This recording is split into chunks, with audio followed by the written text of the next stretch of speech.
안녕하세요. 오늘도 차연살롱을 찾아주셔서 감사합니다.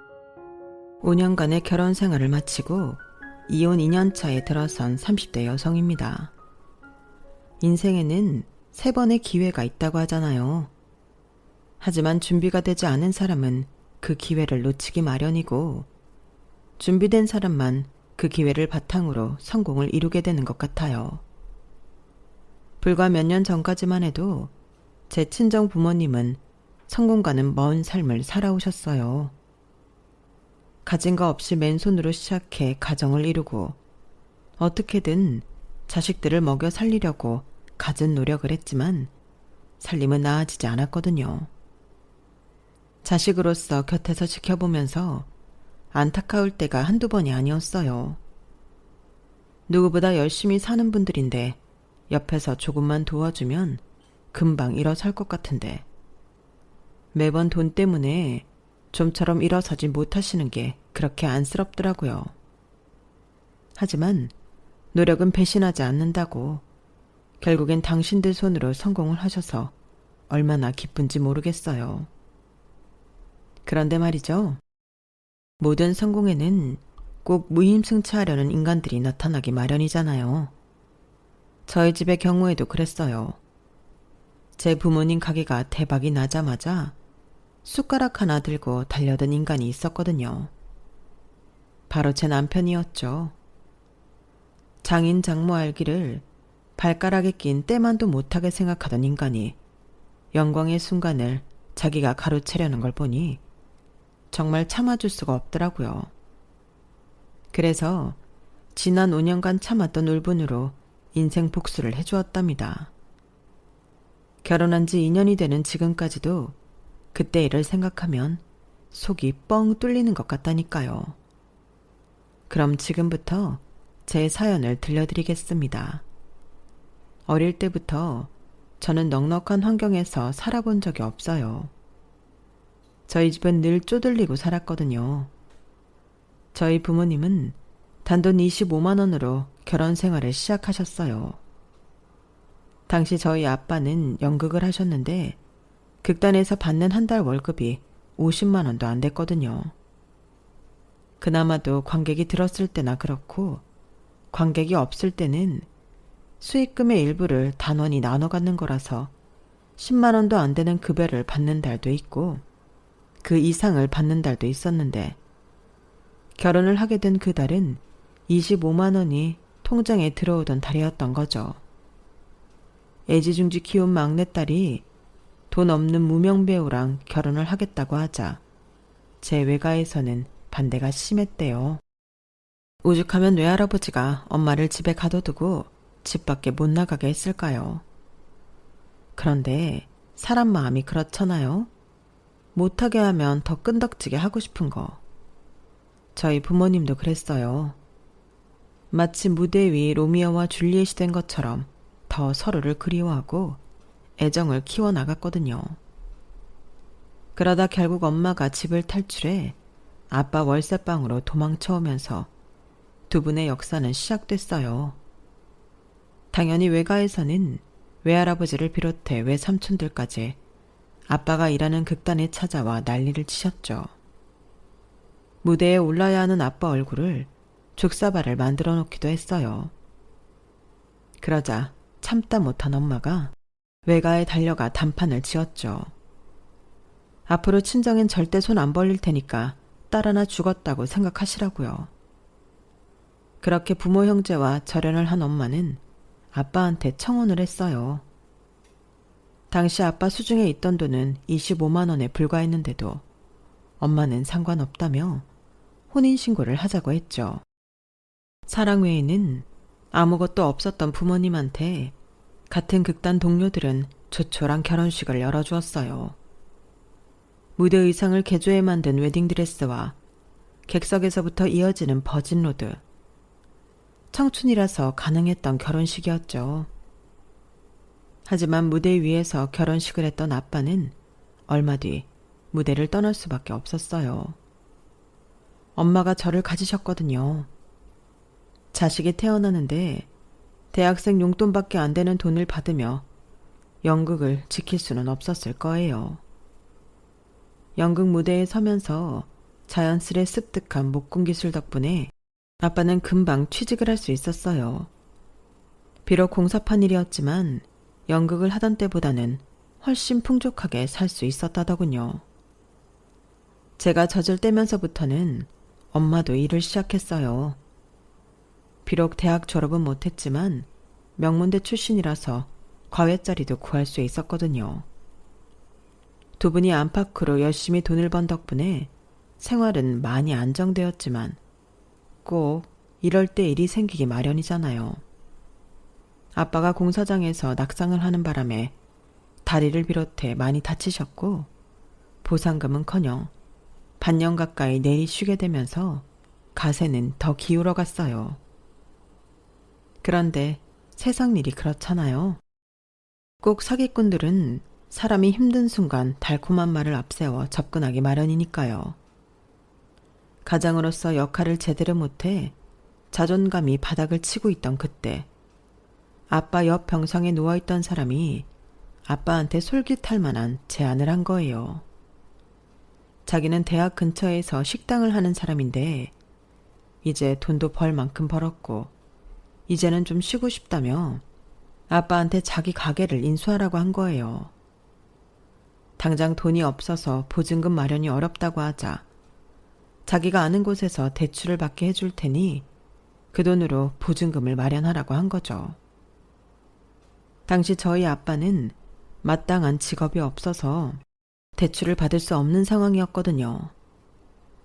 나머지 보증금은 장사해서 천천히 갚아. 나도 젊을 때 지겹게 고생을 해본 놈이라 그쪽 사정 뻔히 아는데 없는 돈 만들어 오라고 할 수는 없잖아. 주방이랑 호리모들한테는 그쪽이 내 조카라고 얘기해 둘 테니 많이들 도와줄 거야. 나도 그 자리에서 돈 벌어 자식들 대학 공부까지 다 시키고 작지만 건물 하나 샀으니 젊은이도 열심히 벌어서 자식한테 부끄럽지 않은 부모가 되라고. 감사합니다, 어르신. 세상 물정 모르는 아빠는 그 말을 곧이곧대로 믿었고 그 아저씨가 알려준 곳에서 대출 받았어요. 그리고 그 돈은 보증금의 일부라는 명목으로 옆 병상 아저씨 손으로 들어갔죠. 하지만 들뜬 마음으로 가게에 출근한 아빠는 청천벽력 같은 소리를 들었어요. 가게 주인이라던 사람이 알고 보니 가게와는 전혀 무관한 사람이었던 거죠. 그쪽도 그 인간한테 사기당했어요? 아휴, 이번 주만 벌써 몇 번째야. 그 인간 자기가 우리 가게 인수하겠다고 툭 하면 가게에 사람 끌고 찾아와서 주방이며 창고며 여기저기 들쑤시고 간 사람이에요. 금방 계약할 것 같아서 귀찮아도 잘 대해줬더니 아우 썩을 놈의 새끼. 그래놓곤 갑자기 연락을 뚝 끊더니 이 난리가 난 거지 뭐. 그쪽은 얼마나 뜯겼어요? 우리 가게가 생긴다는 생각에 대출도 받고 있는 돈 없는 돈 다 끌어모았던 엄마와 아빠는 그 자리에 주저앉고 말았어요. 그게 저희 부모님이 당한 첫 번째 사기였어요. 상황이 어떻든 대부 업체에서 빌린 돈을 갚아야 했던 아빠는 닥치는 대로 일을 해댔어요. 사금융권에서 한 대출이라서 이자가 어마어마했거든요. 잠자는 시간 외에는 일만 했다고 보면 될 정도로 아빠는 죽어라 일을 했고 3년을 꼬박 벌어서 그 돈을 갚았어요. 마지막 원금과 이자를 갚으러 갔더니 대부업체 사장이 그러더래요. 지금까지 이 짧은 기간 동안 이자의 원금까지 다 갚은 사람은 저희 아빠가 처음이라고요. 그러면서 앞으로도 지금처럼 열심히 살라고 아빠를 유명한 대박집에 연결해 주었어요. 그 식당에서 아빠는 7년 동안 일을 배우며 돈을 모았어요. 그러는 사이 저는 초등학생이 되었고 엄마는 마트에서 파트타임으로 일을 하셨어요. 아직은 제가 어려서 집에 혼자 둘 수 없었거든요. 그러다 제가 4학년이 되면서부터는 엄마는 정직원으로 일을 하게 되었고 그러면서 저희 집은 조금씩 사정이 나아졌어요. 그리고 기다렸다는 듯 아빠한테 기회가 찾아왔죠. 대박집 사장님이 아빠한테 분점을 내주시기로 한 거예요. 워낙 입소문도 많이 나고 장사가 잘 되는 집이라서 분점을 차리기만 하면 논하는 건 일도 아니었어요. 따놓은 당상이었으니까요. 그래서 저희 부모님도 어떻게든 분점을 하려고 애를 썼지만 문제는 돈이었어요. 대부업체 사장님이 대출을 해주겠다고 했지만 사금융 이자가 얼마나 무서운지를 이미 경험한 아빠는 거절을 하셨죠. 엄마도 그건 반대를 하셨거든요. 결국 눈앞에서 좋은 기회를 놓친 아빠는 그동안 모아놓은 돈으로 작은 식당을 차리셨어요. 대박집에서 7년이나 열심히 배운 기술이 있으니 맛으로 승부할 수 있을 거라고 믿었지만 결과는 처참했어요. 인건비를 줄이려고 엄마마저 직장을 그만두고 가게 일에 매달렸지만 엄마 인건비는커녕 가게 새도 안 나오는 실정이었거든요. 그래도 들인 돈이 있으니 쉽게 장사를 접을 수는 없고 무료 휴식회도 열고 전단지도 뿌려가며 할 수 있는 모든 걸 했지만 결과는 별반 나아지지 않았어요. 그러는 사이 보증금도 거의 다 까먹고 하는 수 없이 가게를 접게 되었죠. 하필 제가 막 대학에 입학을 앞둔 시기라서 제 대학 등록금까지 겹쳐서 부모님이 많이 힘들어 하셨어요. 그래서 대학을 포기하겠다고 말씀드렸더니 아빠가 엄청 화를 내시더라고요. 지은아, 아빠는 4살 때 부모한테 버려져서 시설에서 자랐어. 살면서 내가 제일 부러웠던 거 뭔지 아니? 공부하라고 혼내는 부모님이었다. 시설에서 사는 동안 아무도 내 성적에 대해 관심이 없었거든. 내가 대학을 가든 고등학교를 중퇴를 하든 아무도 관심이 없었어. 내 부모가 아니었으니까. 앞으로 내 인생에 대해 상관없었으니까. 하지만 넌 아니잖니? 엄마도 있고 아빠도 있는데 어렵게 붙은 대학까지 포기한다는 게 말이 되니? 아빠는 배운 것도 없고 그래서 이 나이까지 이러고 살고 있지만 넌 달랐으면 좋겠다. 그러기 위해서는 배워야 돼. 대학 등록금은 걱정 마라. 아빠 아직 짱짱해. 뭐 하면 공사판에 다시 나가도 되고 가게가 없으면 포장마차 끌고 나가서 장사해도 돼. 그러니까 넌 아무 걱정 말고 공부나 해.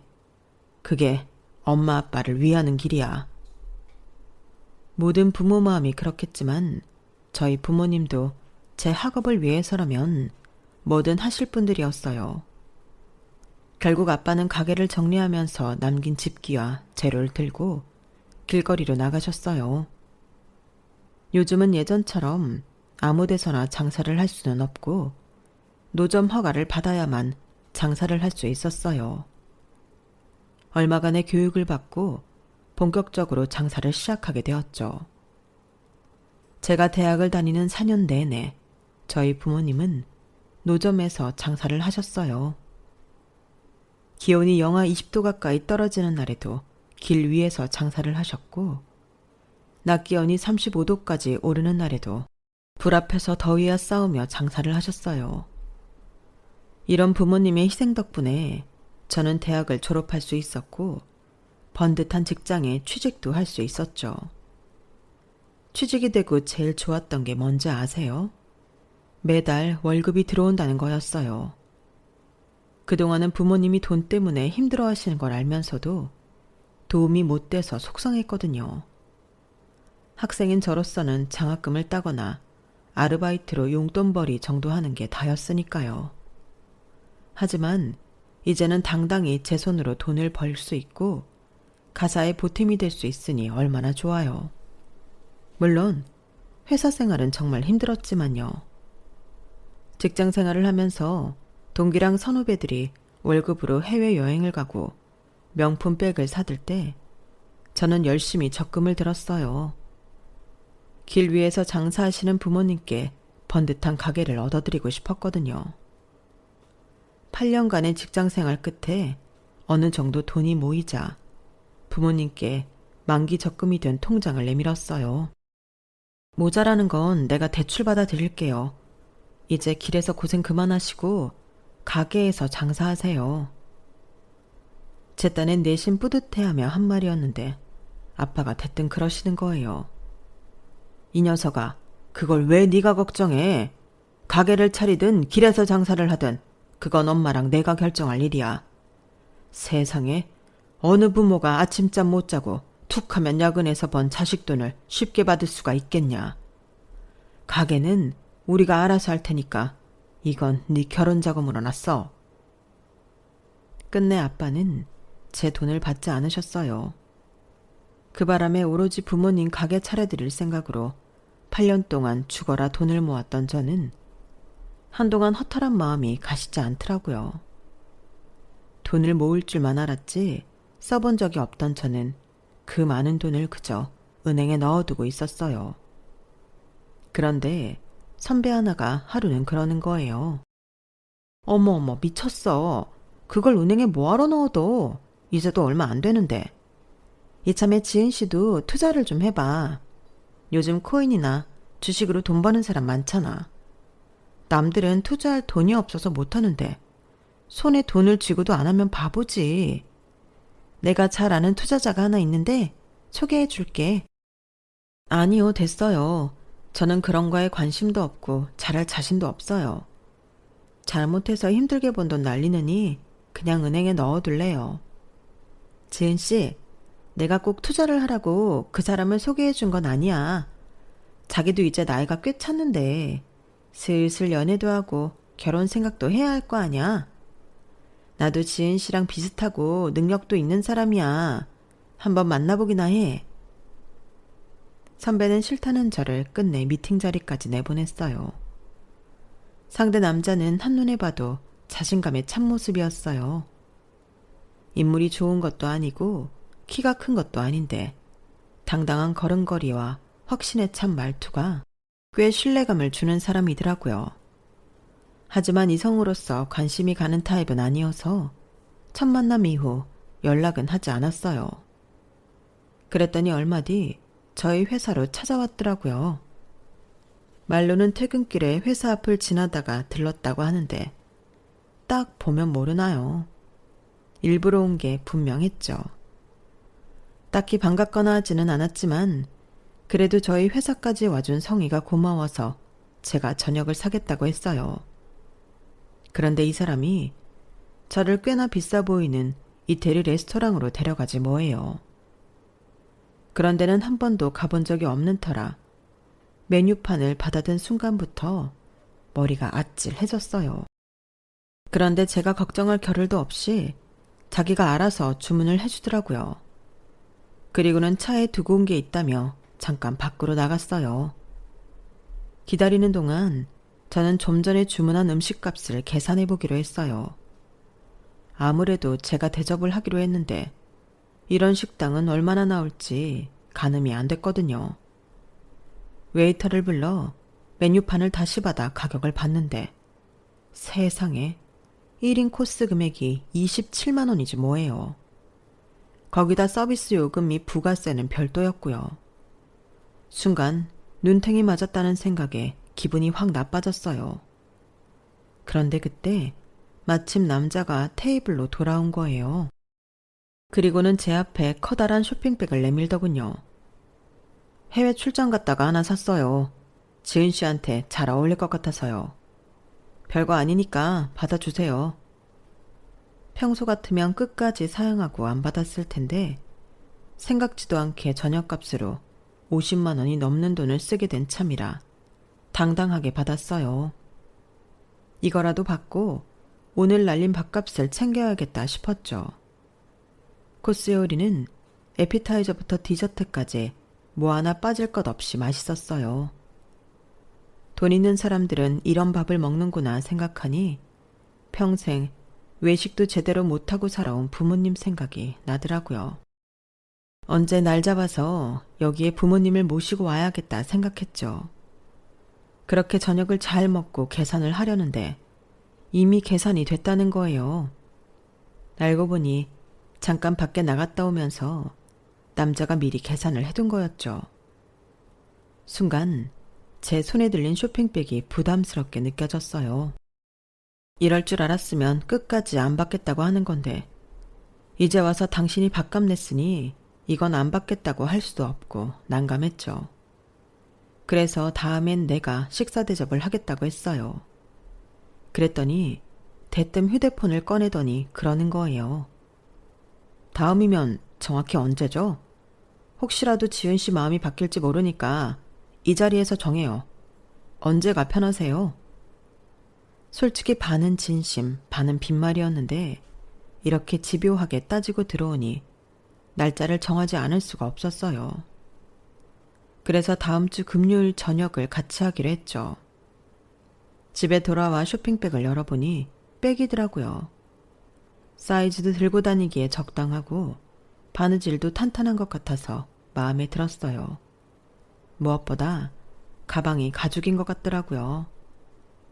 그동안 직장 생활을 하면서 입사할 때 샀던 가방 하나로 지금껏 버티고 있었는데 잘 됐다 싶었죠. 안 그래도 가방을 하나 새로 살까 했었거든요. 그때까지만 해도 질 좋은 가죽 가방을 하나 얻었다 생각하고 말았는데 이게 그냥 가방이 아니더라고요. 다음날 남자가 사준 가방을 들고 출근을 했더니 여직원들이 달려와 제 가방을 보고 감탄을 하는 거예요. 선배, 이거 어디서 샀어요? 아직 우리나라에 안 들어왔을 텐데. 야, 지은 씨 돈 많이 벌었나 보네. 이 비싼 걸 어떻게 살 생각을 다 했대? 다른 사람도 아니고 구두쇠 지은 씨가 말이야. 다들 왜 그래요? 이 가방이 좋은 거예요? 제 말에 저를 둘러싸고 있던 여직원들이 눈을 휘둥그레 뜨곤 인상을 팍 썼어요. 지은 씨, 지금 몰라서 묻는 거야? 이거 명품이잖아. 그것도 아무나 못 사는 에르메스. 설마 모르고 산 거야? 못해도 2천 가까이 줬을 것 같은데. 네? 2천이요? 아니 무슨 가방이 그렇게 비싸요?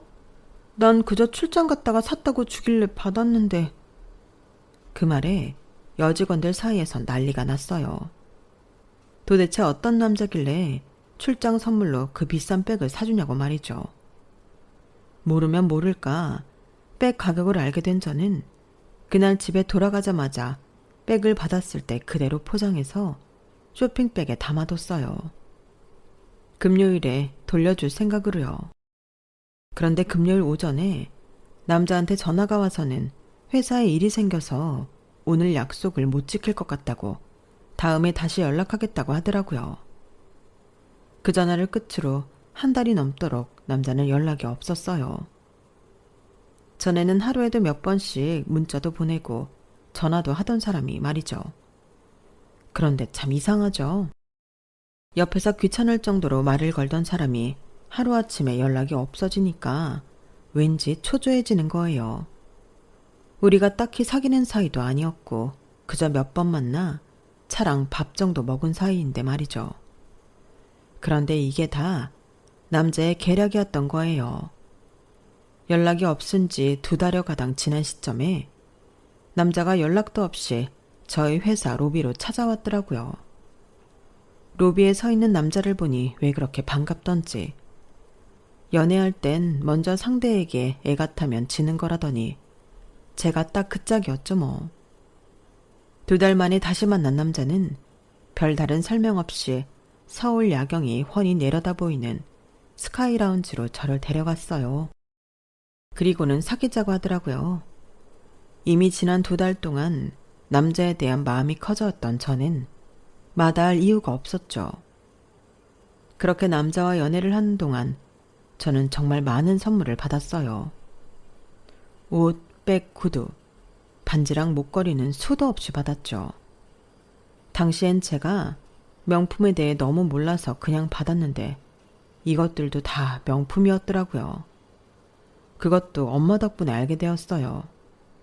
지은아, 너 요즘 씀씀이가 너무 커진 거 아니니? 네 방에 명품 백이며 화장품, 액세서리들이 왜 그렇게 많아? 한두 푼 하는 것들도 아니던데. 엄마, 그거 비싼 거야? 난 선물 받은 거라서 가격은 몰랐지. 얘는 아무리 몰라도 그렇지 딱 보면 모르니? 네 손목에 찬 그 시계만 해도 1,000만 원이 넘는 건데 도대체 누구야? 누군데 너한테 이런 비싼 물건들을 사준 거냐고. 세상엔 공짜는 없는 법이야.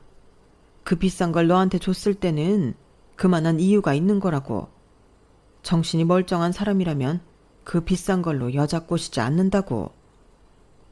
엄마, 정훈 씨 이상한 사람 아니야. 투자회사에 다니는데 워낙 성과를 잘 내서 연봉도 높고 자기 자산으로 투자해서 돈도 많이 벌고 그래. 나한테 다른 의도로 선물하는 거 아니니까 걱정 마세요. 다 지난 일이지만 그때 엄마 말을 들었어야 했어요. 세상에 공짜는 없다는 그 말은 만고 진리였으니까요. 이후에도 남자친구는 제가 만원버스에 시달리며 출퇴근하는 게 안쓰럽다고 작은 차를 뽑아주었어요. 말이 작은 차지 그 역시 수입차로 가격이 어마어마한 거였죠. 솔직히 매번 명품에 비싼 선물들을 받다 보니 당시엔 물건의 가치에 대한 가늠이 되지 않았어요. 선물도 처음에야 부담을 느꼈지 매번 비싼 선물을 받아버릇 하다 보니 언젠가부터는 부담이 아니라 기쁨으로 변하더군요. 그동안 사회생활을 하면서 하도 돈을 안 쓰고 살아서 구두쇠란 별명으로 불리던 저는 하루아침에 신데렐라가 되어 모든 여직원들의 부러움을 사게 됐고 그게 싫지만은 않았어요. 어릴 때부터 내가 누군가를 부러워한 적은 있어도 제가 부러움의 대상이 된 적은 없었으니까요. 그렇게 단꿈에 빠져있던 저는 그 남자와 결혼을 하게 되었고 유명 호텔에서 남부럽지 않은 성대한 식을 올렸어요. 하지만 그렇게 시작된 결혼은 얼마 지나지 않아 지옥으로 변해버렸죠.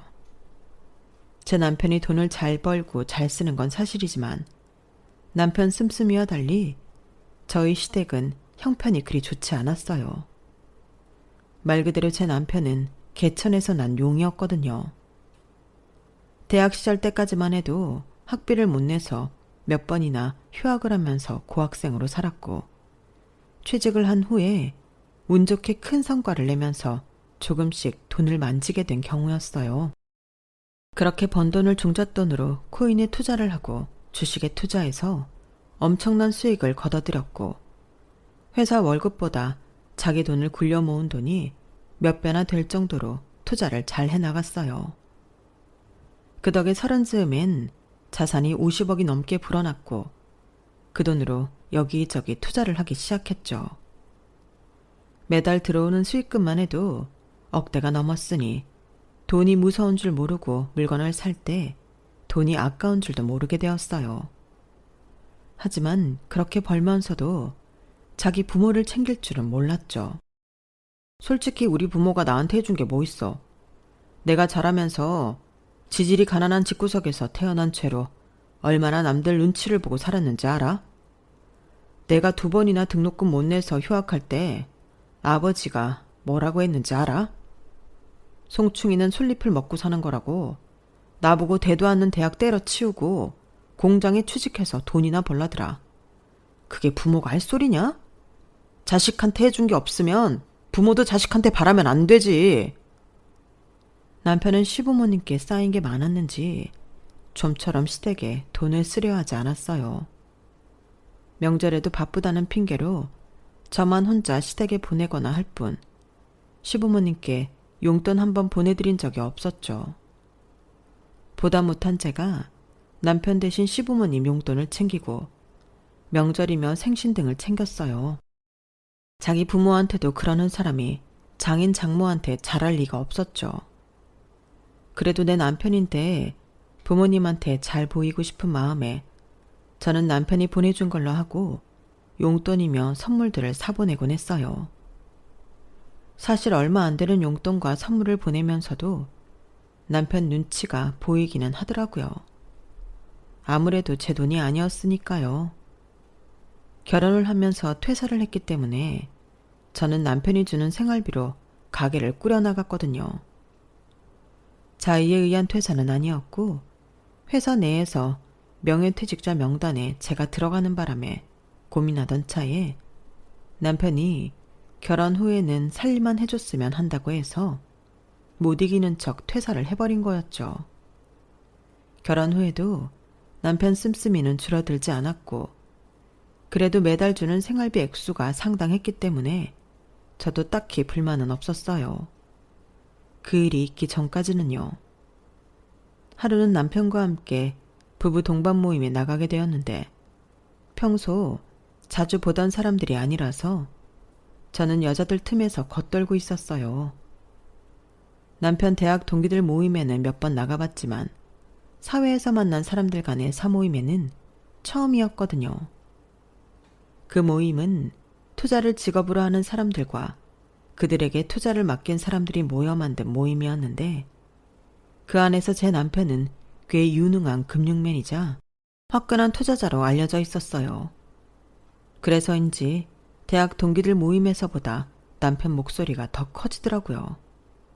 그런데 한참 사업 투자 얘기를 하던 남편이 뜬금없이 제 친정 얘기를 꺼낸 거예요. 부모복 없는 놈은 처가복도 없나 봐요.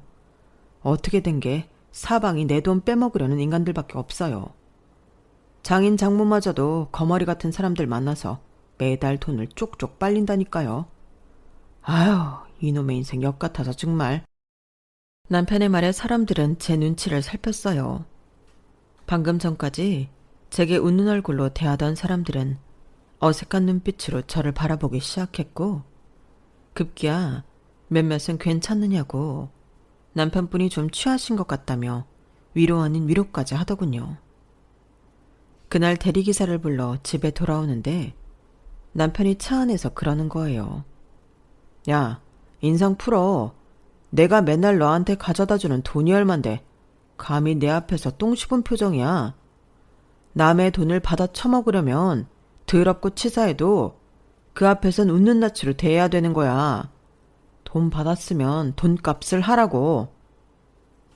남편은 마치 저를 돈 받고 일하는 사람 대하듯 한 소리를 해댔고 눈미러로 저와 눈이 마주친 대리기사님은 난처한 표정으로 고개를 돌리더군요.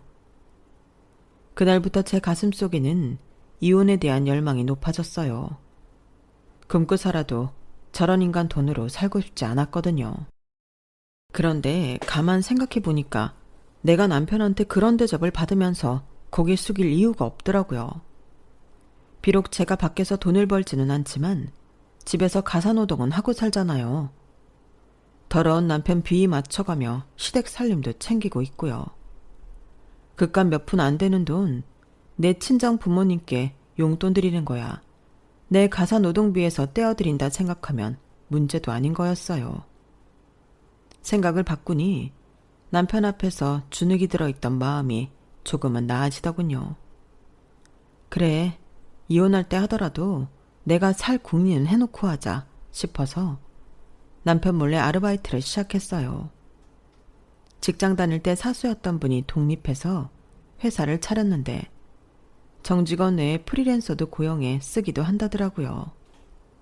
그래서 그 일을 제게 달라고 했어요.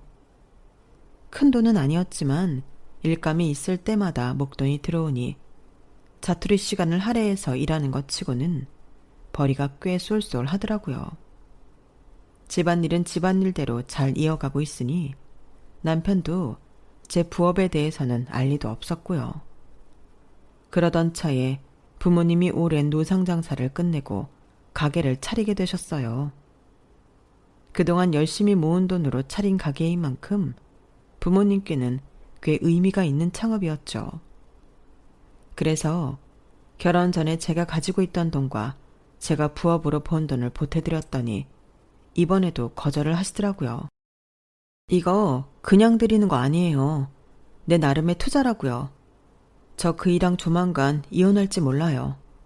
이미 마음은 정했는데 아직 시기를 못 정했을 뿐이라고요. 그러니까 이 돈 투자금으로 받아주세요. 저 나중에 이혼하고 정말 돈이 필요할 때 그때 회수할 테니까요. 자식이 이혼을 준비하고 있다는 말에 아무렇지 않을 부모는 없을 거예요. 하지만 저희 부모님도 제 남편이 어떤 인간인지 대충은 알고 계신 터라 딱히 반대는 안 하시더라고요. 어렵게 시작한 제 부모님 가게는 생각보다 일찍 입소문이 나기 시작했어요. 미식가로 유명한 연예인이 저희 부모님 가게에 다녀갔는데 그분이 SNS에 남긴 사진을 보고 사람들이 많이들 찾아주셨거든요. 남들은 유명 블로거나 인플루언서한테 돈을 주고 홍보를 한다는데 저희 부모님 가게의 경우는 운때가 따랐는지 돈 한 푼 안 들이고 제대로 홍보를 한 셈이었죠. 그동안 몇 번의 실패를 거듭했던 부모님은 이번이 인생의 마지막 기회라는 생각으로 아무리 손님이 늘어도 재료와 서비스의 질을 유지하려고 노력하셨고 그 노력은 오히려 대박 가게로 거듭나는 계기가 되었어요. 가게 문을 연 지 2년도 안 돼서 가게를 확장하게 되었고 배달 주문까지 받게 되었거든요.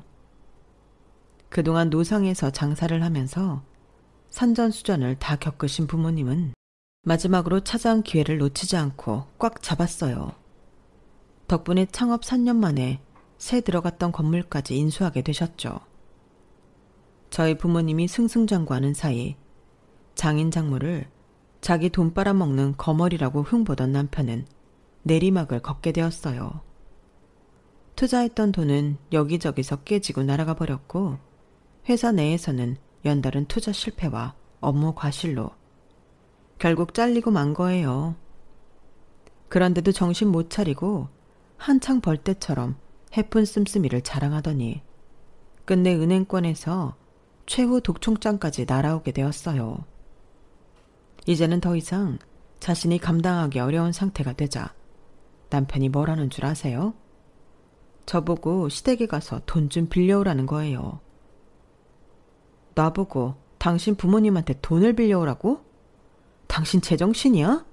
무슨 염치로 자기 부모님께 손을 벌려? 그동안 당신이 부모님을 부모 취급이나 했어? 돈 잘 벌 땐 그렇게 무시하고 발길도 끊고 살던 사람이 돈 떨어지니까 자기 부모를 찾는 게 말이 되냐고. 난 못해. 난 못 가니까 당신이 가든 말든 알아서 해. 야, 그동안 네가 내 돈 가져다 줬잖아. 네가 우리 부모님한테 용돈이다 뭐다 퍼다 준 돈 다 내가 피땀 흘려 번 돈이야. 네가 퍼다 나른 돈 다시 찾아오라는데 무슨 말이 많아. 잔말 말고 가서 5천 해와. 당장 이번 달 이자 안 내면 이 집 날아간다고.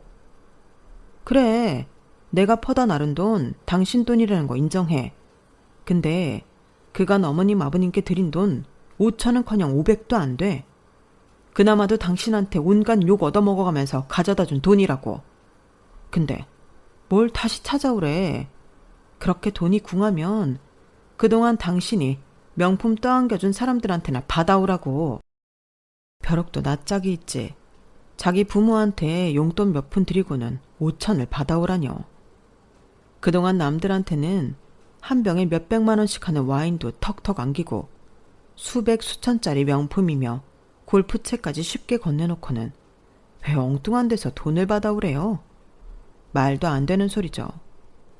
결국 남편은 제 소유의 수입차를 팔아 은행 이자를 막았어요. 그리고 얼마 뒤 엄마한테 전화가 온 거예요. 제 남편이 벌써 며칠째 사람들을 끌고 와 장사 방해를 한다고요. 가봤더니 아주 가관도 아니더라고요. 저희 부모님 가게가 마치 제 가게인 것처럼 투자자들한테 큰 소리를 치고 있는 거예요. 웃기는 건 밖에 사람들이 줄까지 서 있는데 지가 뭐라고 사람들을 끌고 들어와선 홀을 비워달라는 둥, 테스트용으로 각 메뉴마다 만들어 오라는 둥 꿀값을 떨고 있더라고요. 엄마 말로는 벌써 며칠째 장사를 방해하며 이러고 있다고 하더군요. 그 때문에 손님들 사이에선 실랑이도 벌어지고 왜 줄도 안 선 사람을 먼저 들여보내냐고 항의도 많이 하고 했나 봐요. 그렇게 장사를 방해해놓고 돈이라도 내고 갔으면 말도 안 해요. 메뉴란 메뉴는 다 시켜놓고는 실컷 처먹고 돈도 안 내고 갔다는 거예요. 언제는 내 부모를 지 돈 빨아먹는 거머리라고 하더니 이제는 뭐라는 줄 아세요? 저희 부모님이 자기 동업자랍니다. 이 가게가 자기가 투자해서 차린 거라고 거짓말까지 하는데, 와, 정말 철판으로 얼굴을 두른 철면피가 따로 없더라고요. 한참 거품을 물어가며 투자자들 앞에서 일장연설을 하던 남편은 저를 보자 반갑게 손까지 흔들더라고요. 그 모습을 보니 이때다 싶었어요. 저 인간이 나를 필요로 하는 이 순간이야말로 제대로 복수할 수 있는 기회다 싶었죠. 그래서 경찰에 신고했어요. 무전 취식자 좀 잡아가라고요.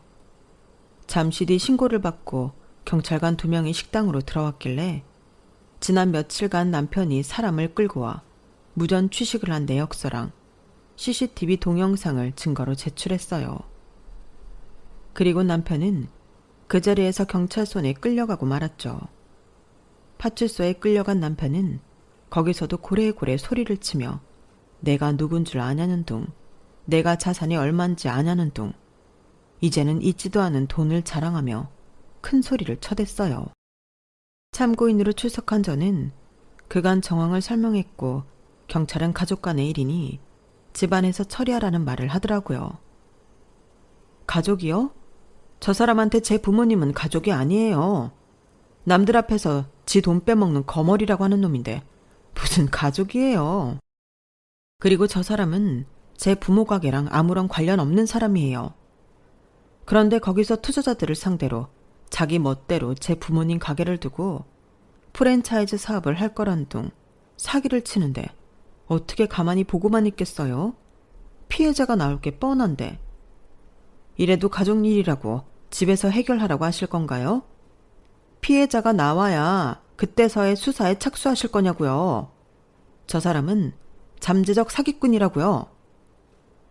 남편을 따라와 파출소에 와 있던 투자자들은 제 말에 두 눈이 커졌어요.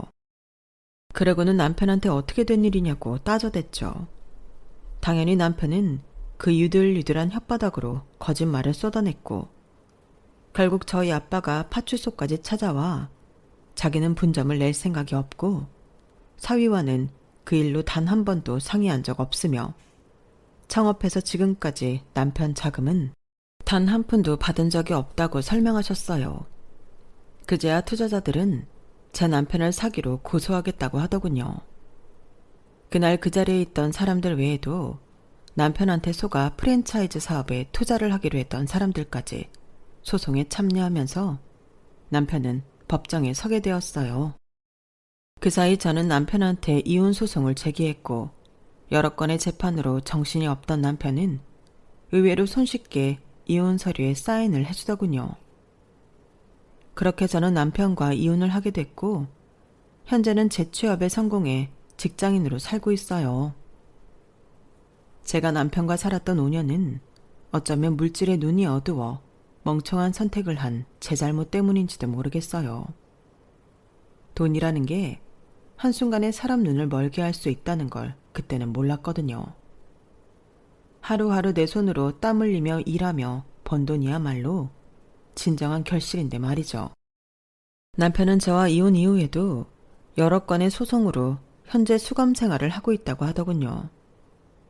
가족도 나 몰라라 하고 돈 외엔 아무것도 보지 못하던 남편은 결국 가족들한테 버림받고 곁에 아무도 없이 외롭게 살게 된 거죠.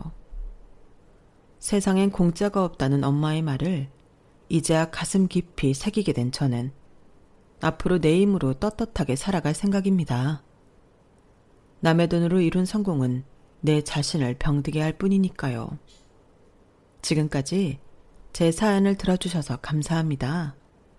항상 기쁜 날 되시고 행복하세요. 여러분, 사연 댓글에 응원과 현명한 조언 부탁드려요. 좋아요와 구독은 저에게 큰 힘이 됩니다. 오늘도 좋은 일 가득하세요.